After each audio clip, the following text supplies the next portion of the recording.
BJP ಹತಾಶ ಆಗಿದೆ. ಕಳೆದ ಚುನಾವಣೆಯಲ್ಲಿ ಬಿಜೆಪಿ 2 ತುಂಡುಗಳಾಗಿ ಒಡೆದೋಯ್ತು. ನೋಡಿ, ಮೊನ್ನೆ ಪುರುಷರ ಕಟ್ಟೆಯಲ್ಲಿ ಒಂದು ಪ್ರಕರಣ ಇದೆ, ಒಂದು ಚೂರಿ ಪ್ರಕರಣವನ್ನ ತಿರುಚಿ ಇದನ್ನ ಒಂದು ಹಿಂದೂ ಮುಸ್ಲಿಂ ಮಾಡಬೇಕು ಅಂತ ಹೇಳಿ ಬಹಳಷ್ಟು ಪೇಚಾಡಿದ್ರು. ವಿಡಿಯೋ ರೆಕಾರ್ಡಿಂಗ್ ಮಾಡುವಾಗ ವಿಡಿಯೋ ರೆಕಾರ್ಡ್ ಮಾಡುವ ಮೊಬೈಲ್ ಅನ್ನು ಹೊಡೆದು ಉರುಳಿಸಲಿಕ್ಕೆ ಹೊರಟದ್ದು ತಪ್ಪ.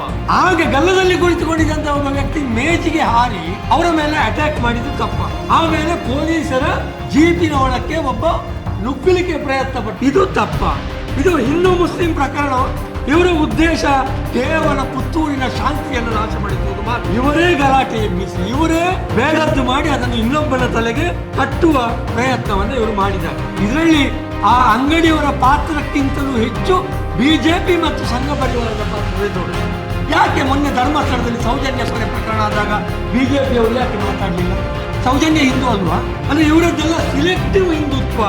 ಪುತ್ತೂರಿನಲ್ಲಿ ಎಷ್ಟು ದಲಿತ ದೌರ್ಜನ್ಯ ಪ್ರಕರಣಗಳಾಗಿದೆ, ಎಷ್ಟು ದಲಿತ ಹುಡುಗಿಯರ ಮೇಲೆ ಅತ್ಯಾಚಾರ ಆಗಿದೆ. ಪುತ್ತೂರಿನ ಹಿಂದುತ್ವವಾದಿಗಳಿಗೆ ಒಬ್ಬರಿಗಾದ್ರೂ ನಾಳೆಗೆ ಬಂದಿದೆ ಇದನ್ನು ಖಂಡನೆ ಮಾಡಲಿಕ್ಕೆ. ಈಗ 1.5 ವರ್ಷ ಇರುವಾಗ ಚುನಾವಣೆಗೆ ಪುತ್ತೂರಿನಲ್ಲಿ ಕೋಮುಗಲಭೆಗೆ ಹುನ್ನಾರ ಆಗ್ತದೆ. ನಾವು ಮಾನವ ಬಂಧುತ್ವ ವೇದಿಕೆಯವರಾಗಲಿ ಕಾಂಗ್ರೆಸ್ಸಿನವರಾಗಲಿ ಎಲ್ಲಿಯಾದರೂ ಕಡಿಲಿಕ್ಕೆ ಕೊಲ್ಲಿಕ್ಕೆ ಕರೆ ಕೊಟ್ಟದಿದ್ರೆ ಈಗ 1-2 ಹೆಣ ಬಿದ್ದಾಗ್ತಿತ್ತು.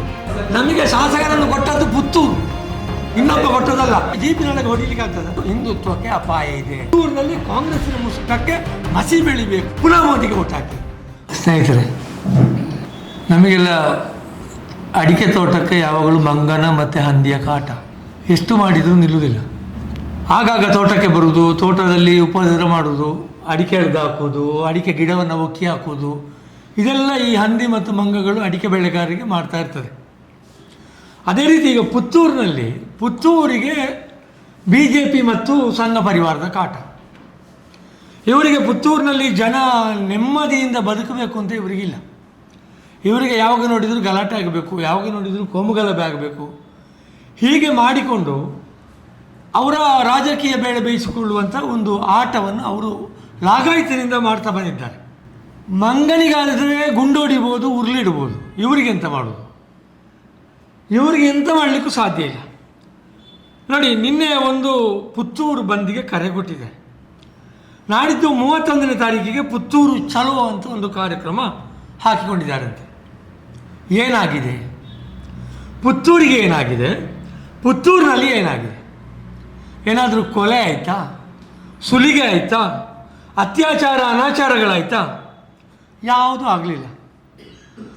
ಕೇವಲ ಒಂದು ಅಂಗಡಿಯಲ್ಲಿ ಒಬ್ಬ ಗಿರಾಕಿ ಮತ್ತು ಅಂಗಡಿಯವರ ಮಧ್ಯೆ ಒಂದು ಸಣ್ಣ ತಳ್ಳಾಟ ನೂಕಾಟ ಆದದ್ದನ್ನು ಇದನ್ನು ದೊಡ್ಡ ವಿಷಯ ಮಾಡಿ, ಇದನ್ನೇ ಒಂದು ಪುತ್ತೂರಿನ ಬಹಳ ದೊಡ್ಡ ಸಮಸ್ಯೆ ಅಂತ ಮಾಡಿ, ಪುತ್ತೂರು ಬಂದಿಗೆ ಪುತ್ತೂರಿನಲ್ಲಿ ಗಲಾಟೆ ಆಗುವುದಕ್ಕೆ ಇವರು ಹುನ್ನಾರವನ್ನು ಮಾಡಿ ಇಷ್ಟೆಲ್ಲ ಮಾಡುವ ಅಗತ್ಯ ಏನಿತ್ತು?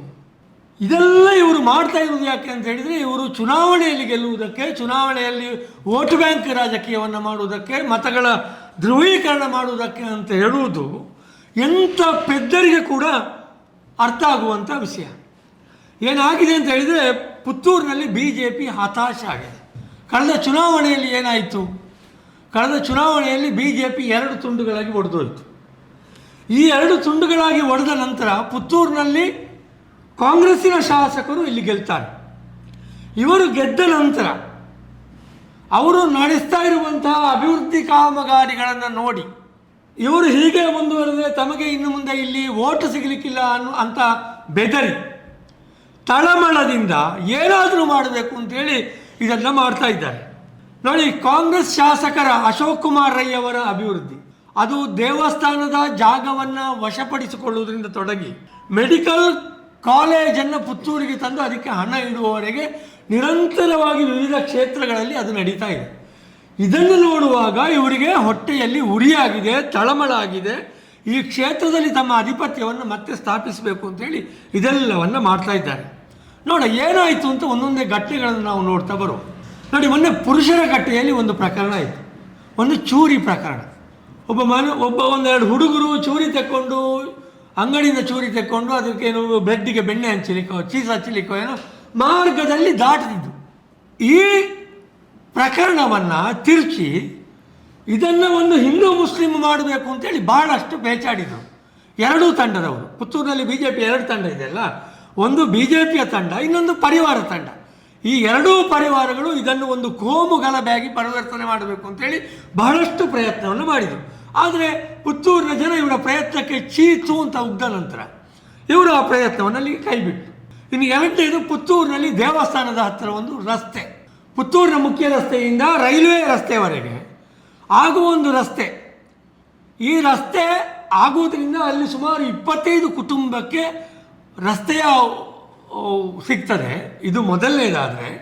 ಎರಡನೇದು, ಇಡೀ ದೇವಸ್ಥಾನಕ್ಕೆ ಒಂದು ದೊಡ್ಡ ಕಾಂಪೌಂಡ್ ಬರ್ತದೆ. ಇದರಿಂದಾಗಿ ಬಹಳ ವರ್ಷದಿಂದ ಇವರು ಎತ್ತುತ್ತಾ ಬಂದಂತಹ ಒಂದು ಪ್ರಶ್ನೆ, ದೇವಾಲಯದ ರಥಬೀದಿಯಲ್ಲಿ ಸೂತಕದವರು ಹೋಗ್ತಾರೆ, ದೇವಾಲಯದ ರಥಬೀದಿಯಲ್ಲಿ ಹೆಣಗಳು ಹೋಗ್ತದೆ. ಈ ಎಲ್ಲ ಸಮಸ್ಯೆಗಳು ಪರಿಹಾರ ಆಗಿ ದೇವಸ್ಥಾನಕ್ಕೆ ಒಂದು ಭದ್ರವಾದಂಥ ಒಂದು ವ್ಯವಸ್ಥೆ ಆಗುವಂಥ ಈ ರಸ್ತೆಗೆ ಇವರು ಎರಡೂ ತಂಡದವರು ಬಂದು ತಗಾದೆ ತೆಗೆಯಲಿಕ್ಕೆ ಶುರು ಮಾಡಿದರು. ಅದು ಆಯಿತಾ, ಅದು ಬಿಡಿ. ಇನ್ನು ಮೂರನೇದು, ನಮ್ಮ ಬಳುವಾರಿನ ಒಂದು ರಸ್ತೆ, ಬಳುವಾರು ಉಪ್ಪಿನಂಗಡಿ ರಸ್ತೆ. ಇದಕ್ಕೂ ಹಾಗೆ ಒಬ್ಬ 10 ಗಂಟೆಗೆ ಬಂದರೆ ಇನ್ನೊಬ್ಬ 11 ಗಂಟೆಗೆ ಬರೋದು. ಇವರ ಮಧ್ಯೆ ಕಾಂಪಿಟೀಷನ್, ನಾನು ಮುಂದೆ ಅಂತ. ಎರಡೂ ತಂಡದವರು ಬಂದು ಅಲ್ಲಿ ಕಾಮಗಾರಿ ವಿಳಂಬ ಆಗ್ತಾ ಇದೆ, ಅಲ್ಲಿ ಕಾಮಗಾರಿ ಸರಿಯಾಗಲಿಲ್ಲ ಅಂತ ಖ್ಯಾತೆ ತೆಗಿಲಿಕ್ಕೆ ಶುರು ಮಾಡಿದರು. ಅಲ್ಲಿ ಸರ್ಕಲ್ ಆಗಲಿಲ್ಲ, ಈ ಥರ ಎಲ್ಲ ಮಾತಾಡ್ತಾ ಇಡೀ ಜನರನ್ನು ದಿಕ್ಕು ತಪ್ಪಿಸುವ ಪ್ರಯತ್ನ ಮಾಡಿ ಅದು ಕೂಡ ಅವರದ್ದು ಫೇಲ್ ಆಯಿತು. ಈಗ ಅದರ ನಂತರ ಯಾವಾಗ ಕರ್ನಾಟಕದ ಬಜೆಟ್ನಲ್ಲಿ ಮುಖ್ಯಮಂತ್ರಿ ಸಿದ್ದರಾಮಯ್ಯನವರು ಮೆಡಿಕಲ್ ಕಾಲೇಜನ್ನು ಘೋಷಣೆ ಮಾಡಿದರು, ಅದರ ನಂತರ ಸುಮಾರು ಒಂದು 4-5 ತಿಂಗಳ ಹಿಂದೆ ಸುಮಾರು 182 ಕೋಟಿ ರೂಪಾಯಿಗಳ ಒಂದು ಅನುದಾನ ಮೆಡಿಕಲ್ ಕಾಲೇಜಿನ ಆಸ್ಪತ್ರೆ ನಿರ್ಮಾಣಕ್ಕಾಗಿ ಅನುದಾನ ಬಿಡುಗಡೆ ಆಯಿತು. ಈಗ ಮೊನ್ನೆ 2 ದಿವಸದ ಹಿಂದೆ 547 ಕೋಟಿ ರೂಪಾಯಿಗಳ ಕಾಲೇಜಿನ ಕಟ್ಟಡಕ್ಕಾಗಿ ಸಚಿವ ಸಂಪುಟದಲ್ಲಿ ಹಣ ಏನು ಮಂಜೂರಾಯಿತು, ಅಲ್ಲಿಗೆ ಇವರ ಅಡಿ ತಪ್ಪಿದೆ. ಇವರಿಗೆ ಹೊಟ್ಟೆಯಲ್ಲಿ ತಳಮಳ ಆಗಲಿಕ್ಕೆ ಶುರುವಾಗಿದೆ. ನಾವು ಇನ್ನಿಲ್ಲಿ ಬದುಕುವುದು ಹೇಗೆ, ನಾವು ಇನ್ನಿಲ್ಲಿ ರಾಜಕೀಯ ಮಾಡುವುದು ಹೇಗೆ, ಪುತ್ತೂರಲ್ಲಿ ಇಷ್ಟ ಅಭಿವೃದ್ಧಿ ಆದರೆ ನಮ್ಮ ಕಡೆಗೆ ತಿರುಗಿ ನೋಡುವವರು ಯಾರು ಅನ್ನುವ ಭಯದಿಂದ, ತಳಮಳದಿಂದ ಈ ಪ್ರಕರಣವನ್ನು ಮೊನ್ನೆ ಕೈಗೆತ್ತಿಕೊಂಡಿದ್ದಾರೆ. ನಾವು CCTV ನೋಡಿದರೆ ಎಲ್ಲರಿಗೂ ಅರ್ಥ ಆಗ್ತದೆ. ಪೊಲೀಸರು CCTV ಫುಟೇಜನ್ನು ಬಿಡುಗಡೆ ಮಾಡಿದ್ದಾರೆ. 2 ಸ್ತ್ರೀಯರು ಅಲ್ಲಿ ಬಂದು ಅವ್ರ ಜೊತೆಗೆ ಮಾತಾಡ್ತಾ ಇರುವುದು ನಮಗೆ CCTVಯಲ್ಲಿ ಕಾಣ್ತದೆ. ಒಟ್ಟು ಪ್ರಕರಣದಲ್ಲಿ ಈಗ ಅಲ್ಲಿ 2 ಸ್ತ್ರೀಯರು ಅಲ್ಲಿ ಅವರ ದಾಖಲೆಗಳು ನಾಶ ಆದಾಗ ಅವರು ಅದನ್ನು ಸರಿ ಮಾಡಿಕೊಡಿ ಅಂತ ಕೇಳಿದ್ದು ತಪ್ಪ? ಸರಿ ಮಾಡಿ ಕೊಡಲಿಕ್ಕೆ ಆಗುವುದಿಲ್ಲ ಅಂತಾದರೆ ಅದಕ್ಕೆ ಪರಿಹಾರ ಕೊಡಿ ಅಂತ ಕೇಳಿದ್ದು ತಪ್ಪ? ಇದಾದಾಗ ಇದನ್ನು ಒಬ್ಬ ವ್ಯಕ್ತಿ ಅಲ್ಲಿ ಮಾತುಕತೆ ಆಗುವಾಗ ವಾಗ್ವಾದ ಏನಾದರೂ ಆಗಿದ್ದರೆ ನೈಜ ಘಟನೆ ಜನರಿಗೆ ತಿಳಿಬೇಕು ಅಂತೇಳಿ ವಿಡಿಯೋ ರೆಕಾರ್ಡಿಂಗ್ ಮಾಡಿದ್ದು ತಪ್ಪ? ವಿಡಿಯೋ ರೆಕಾರ್ಡಿಂಗ್ ಮಾಡುವಾಗ ವಿಡಿಯೋ ರೆಕಾರ್ಡ್ ಮಾಡುವ ಮೊಬೈಲನ್ನು ಹೊಡೆದು ಉರುಳಿಸಲಿಕ್ಕೆ ಹೊರಟದ್ದು ತಪ್ಪ? ಆಗ ಗಲ್ಲದಲ್ಲಿ ಕುಳಿತುಕೊಂಡಿದ್ದಂಥ ಒಬ್ಬ ವ್ಯಕ್ತಿ ಮೇಜಿಗೆ ಹಾರಿ ಅವರ ಮೇಲೆ ಅಟ್ಯಾಕ್ ಮಾಡಿದ್ದು ತಪ್ಪ? ಇನ್ನು ಹೊರಗೆ ಜನ ಸೇರಿದ್ದು ತಪ್ಪ? ಅಂಗಡಿಯವರೇ ಕರೆಸಿದ್ದಂತೆ ಅವರನ್ನು, ಅದು ತಪ್ಪ? ಆ ಸೇರಿದ ಜನ ಆಗುವ ಜಗಳವನ್ನು ಬಿಡಿಸಲಿಕ್ಕೆ ಪ್ರಯತ್ನ ಮಾಡಿದ್ದು ತಪ್ಪ? ಆಮೇಲೆ ಪೊಲೀಸರ ಜೀಪಿನ ಒಳಕ್ಕೆ ಒಬ್ಬ ನುಗ್ಗಲಿಕ್ಕೆ ಪ್ರಯತ್ನ ಪಟ್ಟದ್ದು ನಮಗೆ CCTVಯಲ್ಲಿ ಕಾಣ್ತದೆ. ಇದು ತಪ್ಪ? ಯಾವುದು ತಪ್ಪು, ಯಾರದು ತಪ್ಪು ಅನ್ನುವುದು ಇಡೀ ಪುತ್ತೂರಿನ ಜನಕ್ಕೆ ಗೊತ್ತಿದೆ. ಎಲ್ಲವೂ ಬಟ್ಟ ಬಯಲಾಗಿದೆ. ಯಾವುದರಲ್ಲಿ CC ಕ್ಯಾಮರಾದಲ್ಲಿ ನಾವು ಹೇಳುವುದಿಲ್ಲ ಯಾವುದು ತಪ್ಪು ಅಂತ. ಇಡೀ ಪುತ್ತೂರಿನ ಮಹಾಜನತೆ ಇದನ್ನು ತೀರ್ಮಾನ ಮಾಡಬೇಕು. ಈ ಪ್ರಕರಣದಲ್ಲಿ ತಪ್ಪು ಯಾರದು, ಈ ಪ್ರಕರಣದಲ್ಲಿ ಅತಿಕ್ರಮಿಸಿದವರು ಯಾರು, ಈ ಪ್ರಕರಣದಲ್ಲಿ ಮೊದಲು ಮೈಗೆ ಕೈ ಹಾಕಿದವರು ಯಾರು, ಎಲ್ಲವನ್ನು ಪುತ್ತೂರಿನ ಮಹಾಜನತೆ ಇದನ್ನು ಅವಲೋಕಿಸಬೇಕು.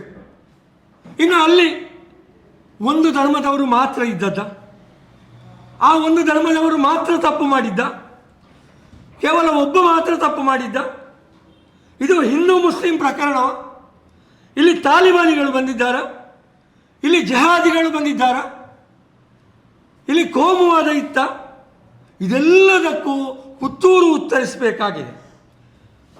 ಹಾಗಾಗಿ ಇವತ್ತು ಈ BJPಯವರು ಏನೂ ಇಲ್ಲದ ಈ ಪ್ರಕರಣವನ್ನು ಚುಯಿಂಗಮ್ಮಿನ ಹಾಗೆ ಎಳೆದು ಇಡೀ ಸಾಮಾಜಿಕ ಜಾಲತಾಣಗಳಲ್ಲಿ, ಪತ್ರಿಕೆಗಳಲ್ಲಿ, ಬೀದಿಗಳಲ್ಲಿ ರಂಪಾಟ ಮಾಡಲಿಕ್ಕೆ ಹೊರಟಿದ್ದಾರೆ.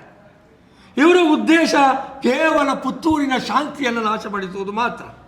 ನೋಡಿ, ಇದು ಆದ ಕೂಡಲೇ ರಣಹದ್ದುಗಳು ಹಸಿ ಮಾಂಸ ಸಿಕ್ಕುವಾಗ ಹೇಗೆ ಓಡೋಡಿ ಬರ್ತದೋ ಹಾಗೆ BJP ಎಲ್ಲ ನಾಯಕರು ಕೂಡ ಇದರ ಹಿಂದೆ ಬಂದು ಬಿದ್ದಿದ್ದಾರೆ. ನೋಡಿ, ನಳಿನ್ ಕುಮಾರ್ ಕಟೀಲ್ ಅವರು ನಮ್ಮ ಮಾಜಿ ಸಂಸದರು, ಶೋಭಾ ಕರಂದಾಜೆಯವರು, ಅವರು ಡೆಲ್ಲಿಯಲ್ಲಿ ಇರುವುದು, ಅವರು ಕೇಂದ್ರದ ಮಂತ್ರಿಗಳು. ಮಂಗಳೂರಿನ ಭರತ್ ಶೆಟ್ಟಿಯವರು, ನಮ್ಮ ಪುತ್ತೂರಿನ ಸಂಜೀವ ಮಟ್ಟಂದೂರವರು, ಕರ್ನಾಟಕ BJPಯವರು, ಆಮೇಲೆ ಈ ಪರಿವಾರ ಪುತ್ತಿಲ ಪರಿವಾರದವರು, ಇವರೆಲ್ಲರೂ ಸೇರಿ ಈ ಇಡೀ ಪ್ರಕರಣವನ್ನು ಒಂದು ಕೋಮು ಗಲಭೆಯಾಗಿ ಮಾಡುವುದಕ್ಕೆ ಪ್ರಯತ್ನವನ್ನು ಮಾಡಿದ್ದಾರೆ. ಇದು ಒಂದು ನಿಜವಾದ ಷಡ್ಯಂತ್ರ. ಈಗ ಅವರು ಹೇಳ್ತಾರೆ ಅಲ್ಲಿ ಜಹಾದಿಗಳಿದ್ದರು, ಅಲ್ಲಿ ಅವರಿದ್ದರು ಇವರಿದ್ದರು ಅಂತ. ಅಂಗಡಿಯ ಹೊರಗೆ ಸೇರಿದವರನ್ನು ಗುರುತಿಸಿದವರು ಯಾರು? ಈ ವ್ಯಕ್ತಿ ಇಂತಹದ್ದೇ ಧರ್ಮಕ್ಕೆ ಸೇರಿದವ, ಈ ವ್ಯಕ್ತಿ ಇಂತಹದ್ದೇ ಸಂಘಟನೆಗೆ ಸೇರಿದವ ಅಂತ ಗುರುತು ಮಾಡಿದವರು ಯಾರು? ಇವರು ಹೇಳ್ತಾರಲ್ಲ ಅಲ್ಲಿ ಜಹಾದಿಗಳಿದ್ದರು, ಅಲ್ಲಿ PFI ಅವರಿದ್ದರು, ಅಲ್ಲಿ ಅವರಿದ್ದರು ಇವರಿದ್ದರು ಅಂತ ಗುರುತು ಮಾಡಿದವರು ಯಾರು? ಇವರೇನು ಅವರ ಜಾತಕ ತೆಗೆದು ನೋಡಿದಾರ?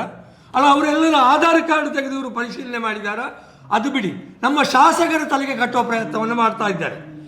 ಅಧಿವೇಶನದಲ್ಲಿ ಭಾಗವಹಿಸಿದಂತಹ ಶಾಸಕರಿಗೆ, ಬೆಂಗಳೂರಿನಲ್ಲಿ ಇರುವಂತಹ ಶಾಸಕರಿಗೆ, ಪುತ್ತೂರಿನಲ್ಲಿ ಒಬ್ಬರು ಇದು ಲ್ಯಾಮಿನೇಷನ್ ಮಾಡಲಿಕ್ಕೆ ಬರ್ತಾರೆ, ಅವರದ್ದು ಹರಿದು ಹೋಗ್ತದೆ ಅದರಲ್ಲಿ, ಆಮೇಲೆ ಅವರಲ್ಲಿ ಜಗಳ ಆಗ್ತದೆ ಅಂತ ಏನು ಕನಸು ಬಿದ್ದಿತ್ತು ಅವರಿಗೆ? ಅವರು ಇದರ ಹಿಂದೆ ಷಡ್ಯಂತ್ರ ಮಾಡಲಿಕ್ಕೆ? ಇಲ್ಲಿ ಆದ ಗಲಾಟೆಗೂ ಸರ್ಕಾರಕ್ಕೂ ಏನು ಸಂಬಂಧ? ಸರ್ಕಾರಕ್ಕೂ ಸಂಬಂಧವನ್ನು ಕಲ್ಪಿಸ್ತಾರೆ. ಹಾಗಿದ್ರೆ ಇವರ ಉದ್ದೇಶ ಏನು? ಇವರೇ ಗಲಾಟೆ ಮಾಡಿ, ಇವರೇ ಗಲಾಟೆ ಎಬ್ಬಿಸಿ, ಇವರೇ ಬೇಡದ್ದು ಮಾಡಿ ಅದನ್ನು ಇನ್ನೊಬ್ಬನ ತಲೆಗೆ ಕಟ್ಟುವ ಪ್ರಯತ್ನವನ್ನು ಇವರು ಮಾಡಿದ್ದಾರೆ. ಇದು ಒಟ್ಟು BJPಯವರು ಈ ಪ್ರಕರಣವನ್ನು ಹೈಜಾಕ್ ಮಾಡಿದ್ದಾರೆ. ಇದರಲ್ಲಿ ಆ ಅಂಗಡಿಯವರ ಪಾತ್ರಕ್ಕಿಂತಲೂ ಹೆಚ್ಚು BJP ಮತ್ತು ಸಂಘ ಪರಿವಾರದ ಪಾತ್ರವೇ ದೊಡ್ಡದು. ಇದರ ಕತೆ, ಚಿತ್ರಕಥೆ, ನಿರ್ದೇಶನ, ಇದಕ್ಕೆ ಫೈನಾನ್ಷಿಯರ್ಸು ಎಲ್ಲರೂ BJPಯವರು. ಇಲ್ಲೊಂದು ಪ್ರಶ್ನೆ ಅವರು ಎತ್ತಿದ್ದಾರೆ, ನೌಶಾದ್ನನ್ನು ಯಾಕೆ ಅರೆಸ್ಟ್ ಮಾಡಲಿಲ್ಲ ಅನ್ನುವಂಥ ಪ್ರಶ್ನೆಯನ್ನು ಅವರು ಎತ್ತಿದ್ದಾರೆ. ಯಾಕೆ ನೌಶಾದನ್ನು ಅರೆಸ್ಟ್ ಮಾಡಲಿಲ್ಲ? ನೋಡಿ, ಪ್ರಕರಣ ಅಂಗಡಿಯ ಹೊರಗೆ ನಡೆದಿದೆ. ಆ ನೌಶಾದ ಅನ್ನುವ ವ್ಯಕ್ತಿ ಪೊಲೀಸ್ ಜೀಪಿನ ಒಳಗೆ ನುಗ್ಗಲಿಕ್ಕೆ ಪ್ರಯತ್ನ ಪಟ್ಟಿದ್ದಾನೆ ಅಂತ ಹೇಳಲಾಗ್ತದೆ. ನನಗೆ ಗೊತ್ತಿಲ್ಲ ಅವರ ಹೆಸರೇನು ಅಂತ.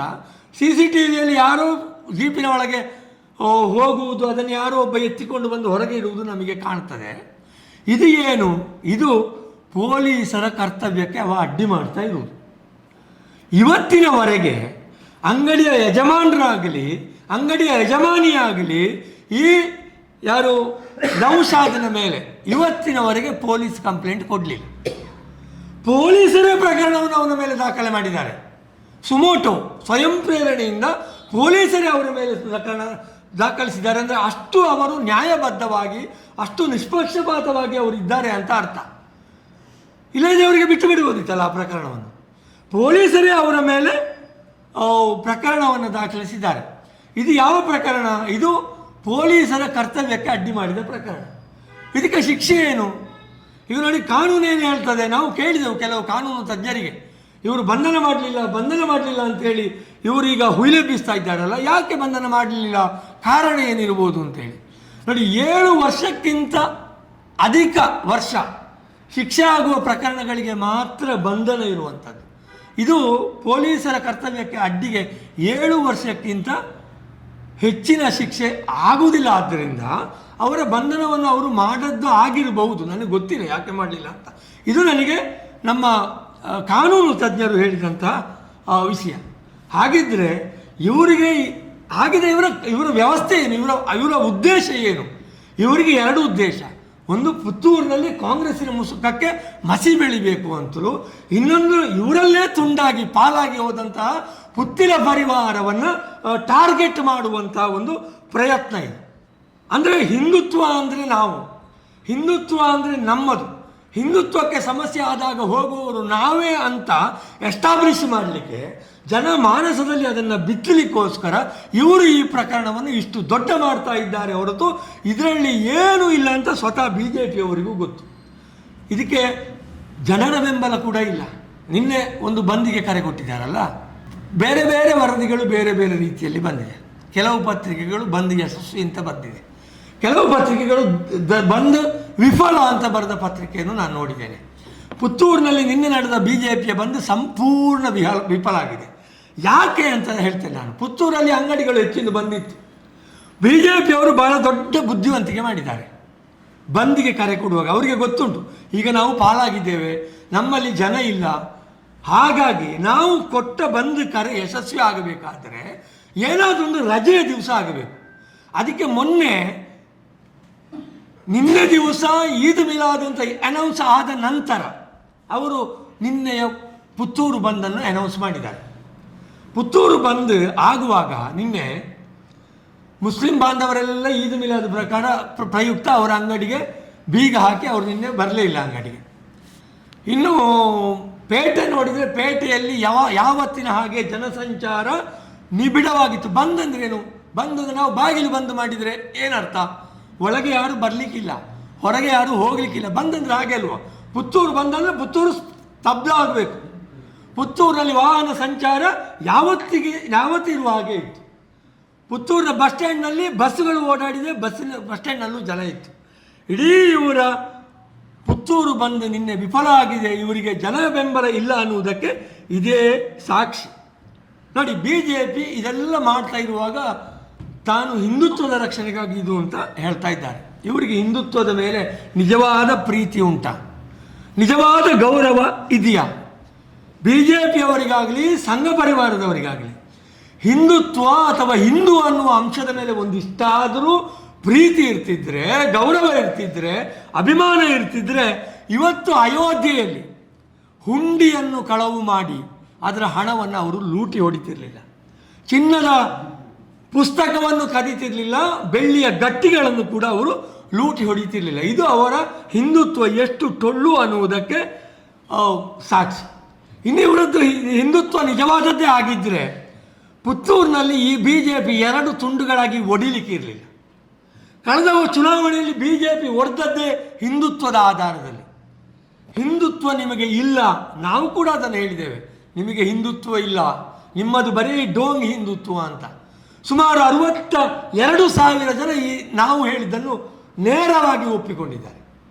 ಅಂದರೆ 62,000 ಜನ ಇವರಿಗೆ BJPಗೆ ವಿರುದ್ಧವಾಗಿ ಓಟ್ ಹಾಕುವುದರ ಮೂಲಕ ಅವರು BJPಯ ಹಿಂದುತ್ವ ಡೋಂಗಿ ಅಂತ ಅವರು ಘಂಟಾಘೋಷವಾಗಿ ಅವರು ಸಾರಿದ್ದಾರೆ. ಇನ್ನು ಇವರ ಹಿಂದುತ್ವ ನಿಜವಾಗಿಯೂ ಸತ್ಯವೇ ಆಗಿದ್ದರೆ ಕಳೆದ ಚುನಾವಣೆಯ ನಂತರ ಪುತ್ತೂರಿನಲ್ಲಿ ಒಂದು ಬ್ಯಾನರ್ ಪ್ರಕರಣ ಆಗಿದೆ.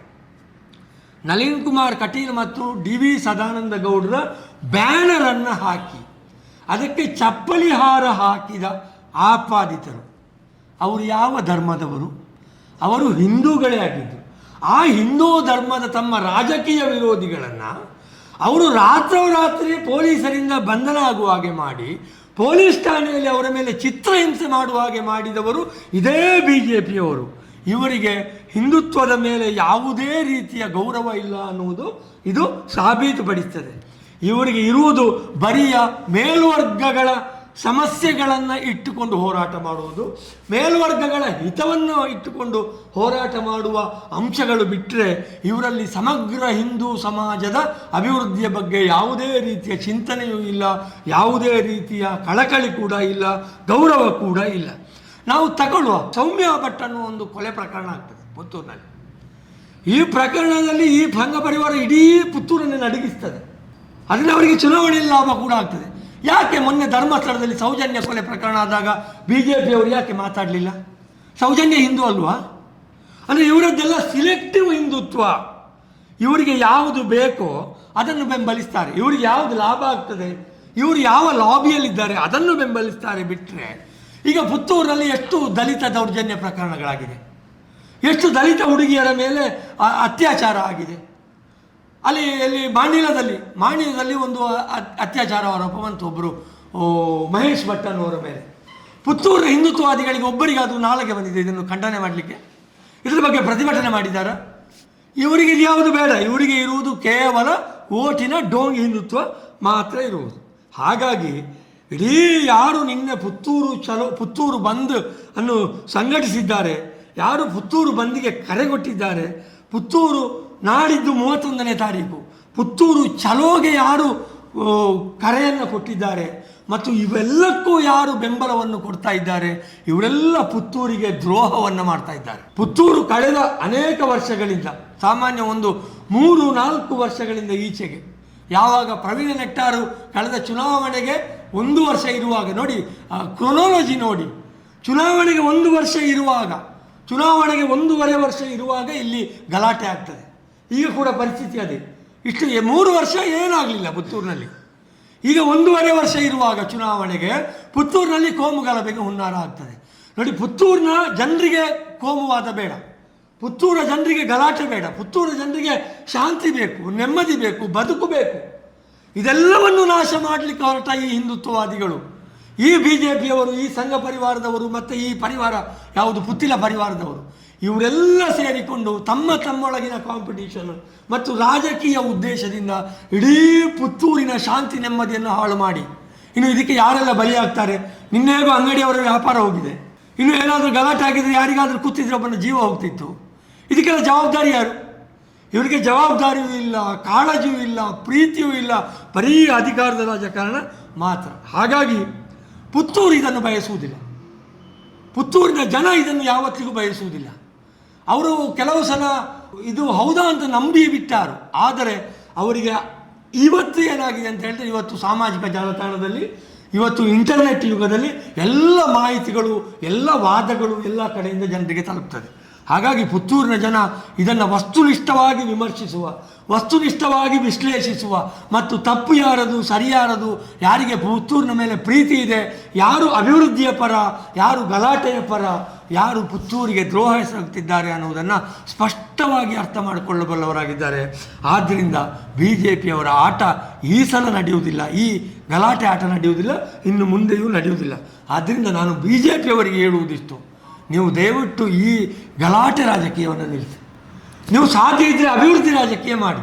ಪುತ್ತೂರಿನಲ್ಲಿ ಜನರ ಸಮಸ್ಯೆ ಏನಾದಿದ್ದರೆ ಅದನ್ನು ಎತ್ತಿಕೊಳ್ಳಿ, ಅದನ್ನು ಪ್ರತಿಭಟನೆ ಮಾಡಿ, ಅದಕ್ಕೆ ಬೇಕಾದ ಹಾಗೆ ಆಡಳಿತಗಾರರ ಕಣ್ಣು ತೆರೆಸಿ.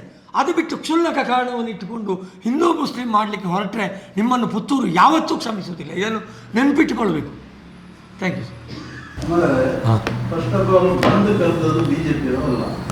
ಹಾಂ, ಮತ್ತೆ ಹೌದು, ವ್ಯತ್ಯಾಸ ಉಂಟಾ? ನನ್ನ ಜಾಗರಣ ವೇದಿಕೆಗೂ BJPಗೂ? ನೀವು ಹೌದು ಅಂತ ಹೇಳ್ಬೋದು. ನಾವು ನೋಡಿ, ನಾನೊಂದು ಕಡೆ ಹೇಳಿದ್ದೆ, ಬೆಳಿಗ್ಗೆ ಎದ್ದು ಪ್ರಾತಃ ಶಾಖೆಗೆ ಹೋಗ್ತಾರೆ, ಒಬ್ಬ ಹೋಗ್ತಾನೆ, ಆಗ ಸಂಘ, ಮನೆಗೆ ಬಂದ ಮೇಲೆ ಬಿಳಿ ಬಟ್ಟೆ ಉಡ್ತಾನೆ ಅದೇ ಮನುಷ್ಯ, ಆಗ ವಿಶ್ವ ಹಿಂದೂ ಪರಿಷತ್ತು. ಮಧ್ಯಾಹ್ನ ಆಗುವಾಗ ನಾಮೊಂದು ಉದ್ದ ಕೇಳಿತಾನೆ, ಅವನೇ ಬಜರಂಗ ದಳ. ಆಮೇಲೆ ಸ್ವಲ್ಪ ಹೊತ್ತಾಗುವಾಗ ಬಂದು ಇನ್ನೊಂದು ವೇಷ ಆಗ್ತಾನೆ, ಆಗ ಹಿಂದೂ ಜಾಗರಣ. ಎಲ್ಲ ಒಂದೇ, ಹೆಸರು ಮಾತ್ರ ಬೇರೆ ಬೇರೆ, ಲೀಡರ್ಸ್ ಮಾತ್ರ ಬೇರೆ. ಇದೇ ಕಾರ್ಯಕರ್ತರು ಅಲ್ಲಿಗೆ ಹೋಗುವುದು. ನೀವು ನೋಡಿ, ಇಲ್ಲಿ ಒಂದು BJPಯ ಪ್ರತಿಭಟನೆ ಆಗ್ತದೆ, ಬರುವವರು BJPಯವರು, ವಿಶ್ವ ಹಿಂದೂ ಪರಿಷತ್ತಿನವರು, ಬಜರಂಗ ದಳದವರು, ಹಿಂದೂ ಜಾಗರಣ ವೇದಿಕೆಯವರು. ನಾಳೆ ಹಿಂದೂ ಜಾಗರಣ ವೇದಿಕೆಯವರು ಒಂದು ಪ್ರತಿಭಟನೆ ಆಗ್ತದೆ, ಅದಕ್ಕೆ ಬರುವವರು BJPಯವರು, ಬಜರಂಗ ದಳದವರು, ಹಿಂದೂ ಜಾಗರಣ ವೇದಿಕೆಯವರು, ಇವರೇ ಬರುವುದು. ಎಲ್ಲರೂ ಅವರೇ. ಅಲ್ಲಿ ಹೋದರೆ ಆ ವೇಷ, ಇಲ್ಲಿ ಹೋದರೆ ಈ ವೇಷ. ಹಾಗಾಗಿ ಯಾವುದು ಬರುವುದು? ಅಲ್ಲ, ಕಾಂಗ್ರೆಸ್ ಇತ್ತವರು ನಾವು ಪ್ರತಿಭಟನೆ ಮಾಡಲಿಲ್ಲ. ನಾವು ಹೌದು, ನೀವು ಹೇಳಿ, ನಾವು ಏನಾದರೂ, ನಾವು ಮಾನವ ಬಂಧುತ್ವ ವೇದಿಕೆಯವರಾಗಲಿ ಕಾಂಗ್ರೆಸ್ಸಿನವರಾಗಲಿ ಎಲ್ಲಿಯಾದರೂ ಕಡಿಲಿಕ್ಕೆ ಕೊಲ್ಲಿಕ್ಕೆ ಕರೆ ಕೊಟ್ಟದಿದ್ದರೆ ನಮ್ಮನ್ನು ಇಲ್ಲಿ ಬಸ್ ಸ್ಟ್ಯಾಂಡ್ ಹತ್ರ ನೇತಾಕಿ, ನಾವು ಸಿದ್ಧ ಇದ್ದೇವೆ. ನಾವು ಎಲ್ಲಿಯಾದರೂ ಯಾರಿಗಾದರೂ ಧರ್ಮದ ಹೆಸರಿನಲ್ಲಿ ಅಟ್ಯಾಕ್ ಮಾಡಿದರೆ, ಮಾನವ ಬಂಧುತ್ವ ವೇದಿಕೆ ಆಗಲಿ ಕಾಂಗ್ರೆಸ್ ಪಕ್ಷ ಆಗಲಿ, ಎಲ್ಲಿ ಮಾಡಿದ್ದೇವೆ? ನಾವೆಲ್ಲರೂ ಪ್ರೀತಿಯಿಂದ ಇರಬೇಕು, ಸೌಹಾರ್ದತೆಯಿಂದ ಇರಬೇಕು, ನಾಡು ಕಟ್ಟಬೇಕು ಅಂತ ಹೇಳೋದು. ಇವರು ಹೋಗಿ ಅವರಿಗೆ ಕಡೀರಿ, ಇವರಿಗೆ ಕಡೀರಿ ಅಂತೇಳಿ ಜನರನ್ನು ಮರಣ ಮಾಡ್ತಾರೆ ಅಂದರೆ ಇದು ನಾಗರಿಕತೆ? ಇದು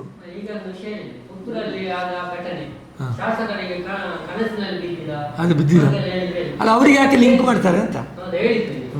ಅದೇ ಅಯೋಧ್ಯೆಯಲ್ಲಿ ಕಳ್ಳತನದ್ದು ಅಲ್ಲಿಯ ಇಲ್ಲ, ಗೊತ್ತಾಗುದಿಲ್ಲ. ಹೌದು, ಅದೌದು, ಒಳ್ಳೆ ಪ್ರಶ್ನೆ ಎತ್ತುತ್ತೇವೆ ನಾವು. ಅಯೋಧ್ಯೆಯಲ್ಲಿ ಯಾರು, ಅಲ್ಲಿ ಇರುವವರು ಯಾರು? ಚಂಪತ್ ರಾಯ್ ಯಾರು? ಗೋಪಾಲ್ಜಿ ಯಾರು? ಅದರ ಅಧ್ಯಕ್ಷರು ಯಾರು? ಎಲ್ಲ RSSನವರು. RSS ನಾನೀಗ ಅವರಿಗೆ ಹೇಳಿದೆ, RSS, BJP, ಹಿಂದೂ ವಿಶ್ವ ಪರಿಷತ್ತು, ಬಜರಂಗದ ಎಲ್ಲ ಒಂದೇ. ಅದು ಸಂಘ ಪರಿವಾರ, ಅವರು ಹೇಳಿಕೊಳ್ತಾರೆ. ಸಂಘದ ಪರಿವಾರ, ಸಂಘದ ಮಕ್ಕಳು, ಸಂಘ ಅವರ ತಾಯಿ, ಇವರು ಹೆತ್ತ ಮಗು. ಇದು ಎಂಥ ಒಳ್ಳೊಳ್ಳೆ ಮಕ್ಕಳಿಗೆ ಇವರು ಜನ್ಮ ಕೊಟ್ಟಿದ್ದಾರೆ. ದೇವರೇ, ಅವರೇ ನೇಮಕ ಮಾಡಿದ್ದು ಪ್ರಧಾನಮಂತ್ರಿ. ಇವರಿಗೆ ಕಣ್ಣು ಕಾಣುವುದಿಲ್ಲ, ಕಿವಿ ಕಾಣುವುದಿಲ್ವಾ? ಅಲ್ಲಿ ಆಡಿಟ್ ಆಗುವುದಿಲ್ವಾ? ಎಂಥ ಒಟ್ಟು ತಿನ್ನೋದು ಮಾತ್ರ. ಹೇಗೆ ನಮಗೆ ಶಾಸಕರನ್ನು ಕೊಟ್ಟದ್ದು ಪುತ್ತೂರು, ಇನ್ನೊಬ್ಬ ಕೊಟ್ಟದಲ್ಲ. ನಾವೇನು ಅವ್ರ ಹತ್ರ ನಾವೇನು ಅಲ್ಲ, ಎಲ್ಲಿಂದ ಎಲ್ಲಿಂದ ಬಂದ್ರೇನು? ಈಗ ನಮ್ಮವರು ಏನಾಯ್ತು? ಏನಾಯ್ತು? ಏನು ಆಕ್ಷೇಪ? ಏನು ಆಕ್ಷೇಪ ಏನಿಲ್ಲಲ್ಲ. ಪೊಲೀಸರು ಏನು ಮಾಡಬಹುದು ಅದೆಲ್ಲ ಮಾಡಿದ್ದಾರೆ. ಪೊಲೀಸ್ ವೈಫಲ್ಯ ಇದ್ದರೆ ಇವರು ಬೆಂಕಿ ಹಾಕ್ತಿದ್ರು ಪುತ್ತೂರಿಗೆ. ಈಗ ಒಂದೆರಡು ಹೆಣ ಬಿದ್ದಾಗ್ತಿತ್ತು. ಪೊಲೀಸರು ತಕ್ಷಣ ನೋಡಿ ಅವರು ಸುಮೋಟೋ ಕೇಸ್ ದಾಖಲೆ ಮಾಡಿದ್ದಾರೆ. ಇವತ್ತಾದರೂ ಅವರ ಮೇಲೆ ಕಂಪ್ಲೇಂಟ್ ಮಾಡಿದ್ದಾರೆ. ಕೇಳಿ, ಅಂಜನಾ ಪೈ ಅವರಾಗಲಿ ಅವರ ಮನೆಯವರಾಗಲಿ ಹೋಗಿ ಕೇಳಿ ಸ್ಟೇಷನ್ನಲ್ಲಿ. ಇಲ್ಲ, ಸುಮೋಟೋ ಕೇಸು ಅವರೇ ಕೇಸ್ ಮಾಡಿ, ಪೊಲೀಸರೇ ಕೇಸ್ ಮಾಡಿ, ಕಂಪ್ಲೇಂಟ್ ಇಲ್ಲದೆ ಯಾವುದಕ್ಕೆ ಜೀಪಿಗೆ ನುಗ್ಗಿದ್ದಕ್ಕೆ. ಮತ್ತೆ ಇವರು ಪೊಲೀಸರದ್ದು ತಪ್ಪು ಅಂತ ಹೇಳು. ಮನೆಯವರಿಗೆ ಆ ಉದ್ದೇಶ ಕೂಡ ಇಲ್ಲ. ನೋಡಿ ಅವತ್ತು ಅದೇ ಈ ಸದ್ದು ಪೈ ಯಾರು ಕಳೆದ ಸಲ LD ಬ್ಯಾಂಕ್ ಚುನಾವಣೆಗೆ ನಿಂತಿದ್ರು.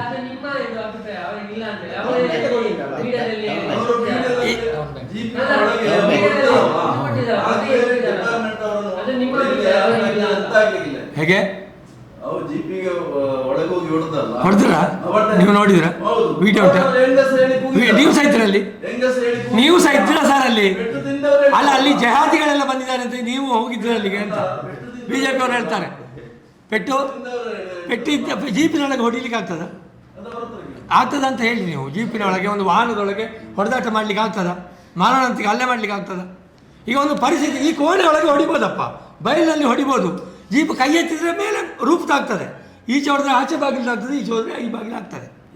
ಪೊಲೀಸರು ಪಾಪ ಅವರು ಹೆಣಗಾಡ್ತಾ ಇದ್ದಾರೆ. ದಕ್ಷಿಣ ಕನ್ನಡ ಜಿಲ್ಲೆಯಲ್ಲಿ ಶಾಂತಿ ಸ್ಥಾಪನೆ ಮಾಡಬೇಕು ಅಂತ. ನಾವು ಸಹ ಹೆಣಗಾಡ್ತಾ ಇದ್ದೇವೆ, ಇಲ್ಲಿ ಶಾಂತಿ ಇರಬೇಕು ಅಂತ. CCTV ಫೂಟೇಜ್ ಅಷ್ಟೇ, ಬೇರೆ ಯಾರು ನೋಡಿದ್ದಾರೆ? ಯಾವುದಕ್ಕೆ? ಕಂಪ್ಲೇಂಟ್ ಕೊಟ್ಟದ್ದನ್ನು ಅನುಸರಿಸಿ ಕೇಸು ದಾಖಲಾಗುವುದು.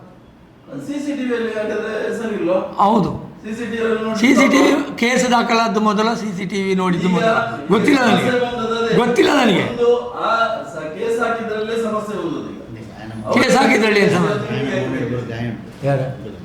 ಅದೇ ಹುಡುಗನ ಮುಖದಲ್ಲಿ ಗಾಯ ಉಂಟಂತೆ. ಅದು ನೀವು ಹೇಳಿ, ಅದು ಮತ್ತೆ ಮಾಡಿದಿರ್ಬೋದು ಅಂತ ನೀವು ಹೇಳಿಕ್ಕೂ ಸಾಕು. ಹೇಗೂ ತಿರುಗಿಸ್ಲಿಕ್ಕೆ ಆಗ್ತದಲ್ಲ.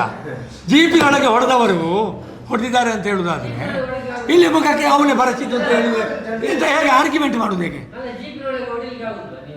ಆಗ್ತದೆ? ಹೊಡಿ.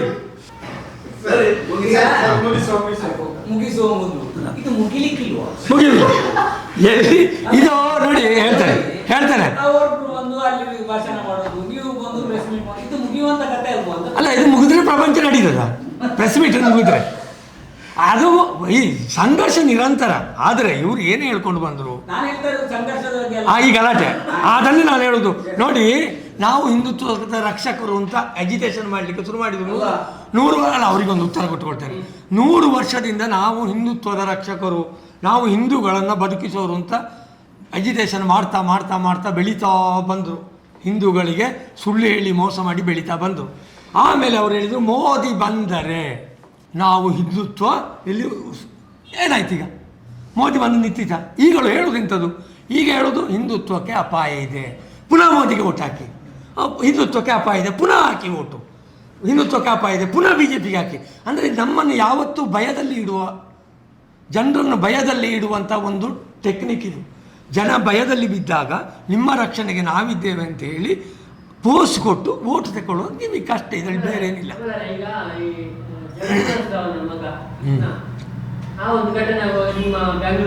ಅವ ಒಳಗೆ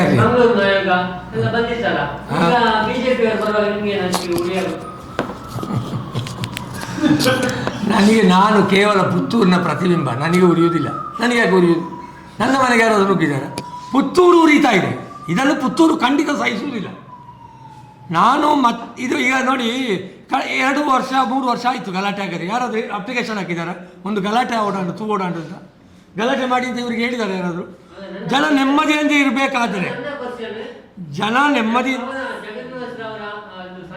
ಅದು ಹೋಗ್ಲಿ ಮಾರ್ರಿ, ಅದನ್ನು ಯಾಕೆ ಪುನಃ ಹೇಳ್ತೀವಿ? ಎಂತ ಜಗನ್ನಿವಾಸರ ಯಾರು ಮಹಿಳಾ ಆಯೋಗ ಬರಬಾರ್ದ? ಅದು ಕಾನ್ಸ್ಟಿಟ್ಯೂಷನಲ್ ಬಾಡಿ. ಎಲ್ಲಿಗೆ? ಮುಸ್ಲಿಂ ಮಹಿಳೆಯರು ಇದಾಯ್ತು. ಗೊತ್ತಿಲ್ಲ ಅಲ್ಲಿ ಹೋಗಿಲ್ಲ ಮಹಿಳೆಯರು? ಎಲ್ಲ ಗೊತ್ತಿಲ್ಲ, ಅದು ನನಗೆ ಗೊತ್ತಿಲ್ಲ. ನಾನು ಯಾಕೆ ಹೋಗಿಲ್ಲ? ಯಾಕೆ ಹೋಗಲಿ ಅಂತ ನಾನೊಂದು ಆಟಿಯಲ್ಲಿ ಕೇಳ್ತೇನೆ ಅವರಿಗೆ. ಆಗ್ತದೆ. ಸುದ್ದಿ ಚಾನಲ್, ಕ್ಷಣ ಕ್ಷಣದ ಸುದ್ದಿಗಾಗಿ. ಅತ್ತೆ, ಇದು ನನ್ನ ಬರ್ಡೇ ಗಿಫ್ಟ್. ಇದೆಲ್ಲ ಜೀವನದಲ್ಲಿ ನನಗೋಸ್ಕರ ತಗೊಂಡ್ಬಂದಿದ್ದಾರೆ. ನಿನ್ ಮೇಲೆ ತುಂಬಾ ಚೆನ್ನಾಗಿ ಕಾಣುತ್ತೆ. ಇದು ತುಂಬಾ ಚೆನ್ನಾಗಿದೆ ಅಲ್ವಾ? ತುಂಬ ಚೆನ್ನಾಗಿದೆ.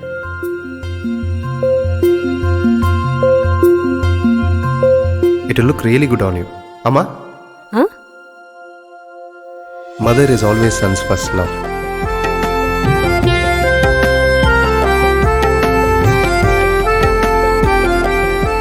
ಪ್ರತಿ ಪೀಳಿಗೆಯ ಪ್ರೀತಿಯ ಮಳಿಗೆ GL ಆಚಾರ್ಯ ಜುವೆಲ್ಲರ್ಸ್.